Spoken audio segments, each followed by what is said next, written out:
आया यहां स्टेज नहीं बनने दिया जाएगा।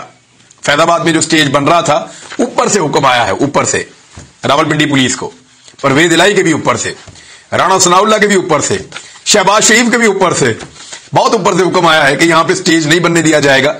और आईडी कार्ड्स भी ले ले अमले के लोगों के कि जनाब आप यहां पे नहीं बना सकते। और उसके बाद फिर दोबारा दूसरी जगह पे स्टेज बनाने का कहा गया। जीएचक्यू ने कहा कि हमें कोई एतराज नहीं है, अगर इमरान खान साहब अपना परेड ग्राउंड में हेलीकॉप्टर उतारना चाहते हैं तो या उतार सकते हैं वो, लेकिन डीसी इस्लामाबाद की आप चेक करें कि उसने कहा कि नहीं मैं नहीं उतारने दूंगा। अब जरा समझें आप बातों को कि किया क्या जा रहा है और गेम क्या खेला जा रहा है। राणा सनाउल्लाह के स्टेटमेंट्स को आप देखें तो आपको बिल्कुल क्लियरली अंदाजा हो जाएगा कि एक्चुअली पाकिस्तान में क्या करने की तैयारी है। किसी किस्म के जो खतरात थे वो तो बहुत हद तक अब आपको सबको पता है वो कम हो गए हैं और सिक्योरिटी के इंतजाम बहुत अच्छे हैं। इमरान खान साहब की अपनी सिक्योरिटी के लिए इंतजाम बहुत अच्छे रखे गए हैं।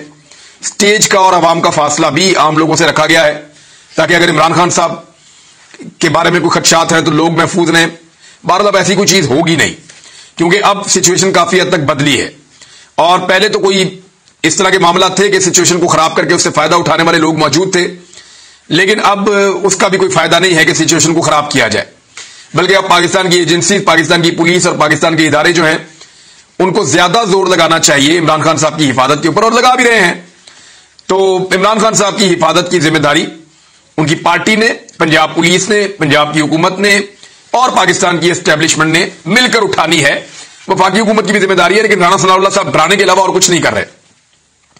वो डराना क्यों चाहते हैं? क्योंकि उन्हें पता है कि इमरान खान ये जो जलसा करने जा रहे हैं ये पाकिस्तान की सियासी तारीख का अब तक का सबसे बड़ा जलसा होगा। नवाज शरीफ साहब ने अपनी जिंदगी में जितने जलसे किए हैं वो तमाम जलसे लोगों को भूल जाएंगे। नवाज शरीफ के जलसे, मैं काफी सालों से इस बात पे गौर कर रहा था कि दुनिया में सबसे ज्यादा इंसानी हकूक की पामाली यानी कि ह्यूमन राइट्स की वायलेशन हिंदुस्तानी फौज करती है, मगर इनके अवाम कमोबेश ही इनको तनकीद का निशाना बनाते हैं। इसके बरक्स हमारी फौज जो दिन रात कौम की खिदमत में मसरूफ रहती है, गाए बगाए तनकीद का निशाना बनती है।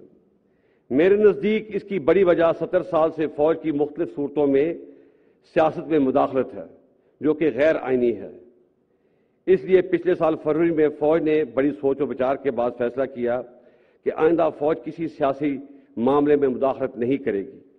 मैं आपको यकीन दिलाता हूं कि हम इस पर सख्ती से कारबंद हैं और आइंदा भी रहेंगे। बिस्मिल्लाहिर्रहमानिर्रहीम। आवाज़ और तस्वीर की दुनिया के दोस्तों, अस्सलाम वालेकुम। नाज़रीन, जनरल फैज़ हमीद साहब के इस्तीफे की बातें हो रही है और कौन से जनरल साहब है जो इस्तीफा देने जा रहे हैं।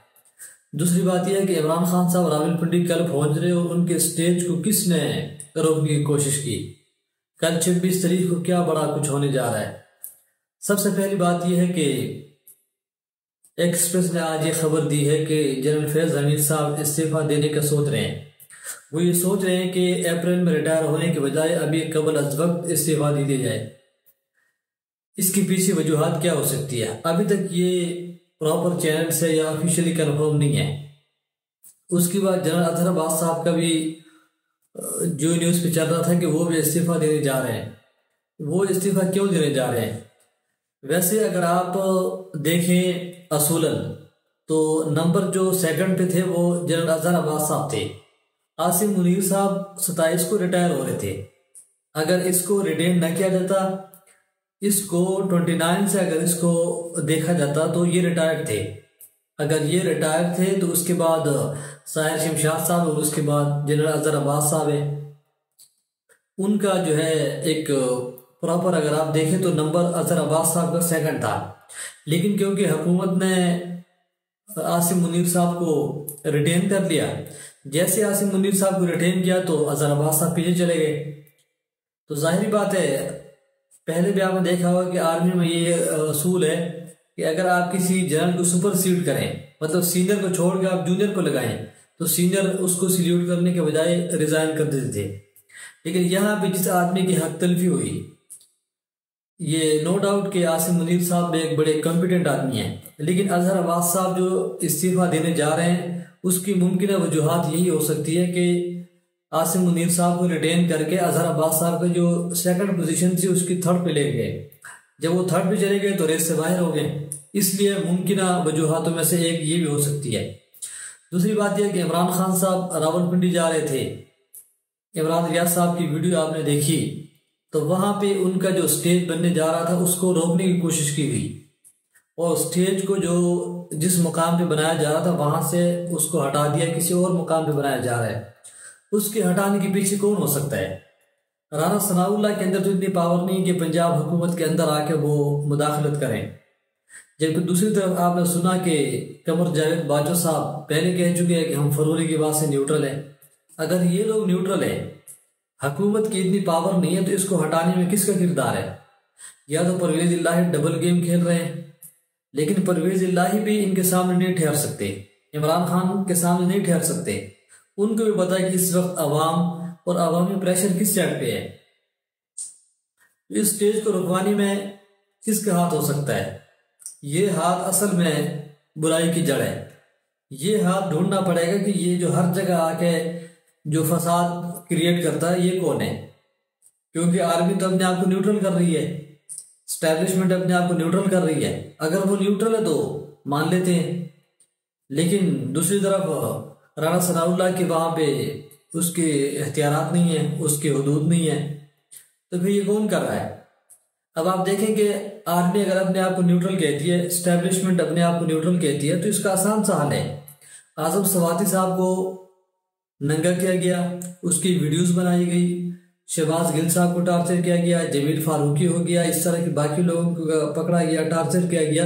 اس کا سمپل حل ہے، اگر اسٹیبلشمنٹ نیوٹرل ہے تو اسٹیبلشمنٹ کہتے ہیں کہ جی ہم نیوٹرل ہے، آپ عدالت چلے جائیں، انکوائری ہو جائے، کیس وہاں سے سامنے آ جائے گا اور کہانی ختم ہو جائے گی۔ جب یہ نیوٹرل تو پھر تو مسئلہ ہی نہیں ہے، پھر حکومت کو سنبھالنا تو کوئی بات ہی نہیں ہے۔ تو بہرحال اس طرح کی چیزیں ہیں۔ دوسری بات یہ آپ سے ڈسکس کریں گے کہ شرح سود کو 15 سے 16% پہ لے کے گئے ہیں۔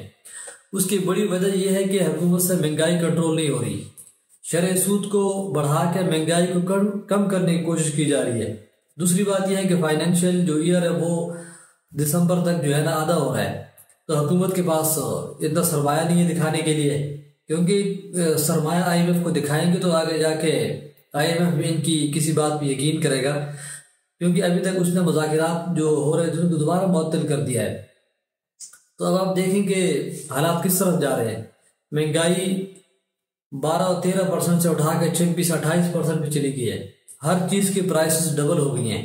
پاکستان کا جو ڈیفالٹ کی ریشو تھی 5% عمران خان کے دور میں، اس وقت وہ 92 چلی گئی ہے۔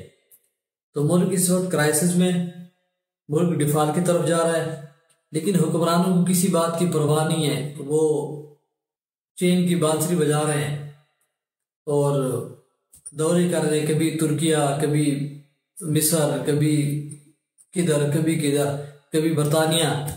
اور وہ جو وہاں کے نواز شریف صاحب جو بیمار تھے، جو پاکستان نہیں آ سکتے تھے، اتنے زیادہ بیمار تھے، لیکن وہ ابھی یورپ میں سیر کر رہے ہیں، وہاں پہ وہ چکر لگا رہے ہیں، اور یہاں پہ ملک دیوالیہ ہونے کی طرف جا رہا ہے۔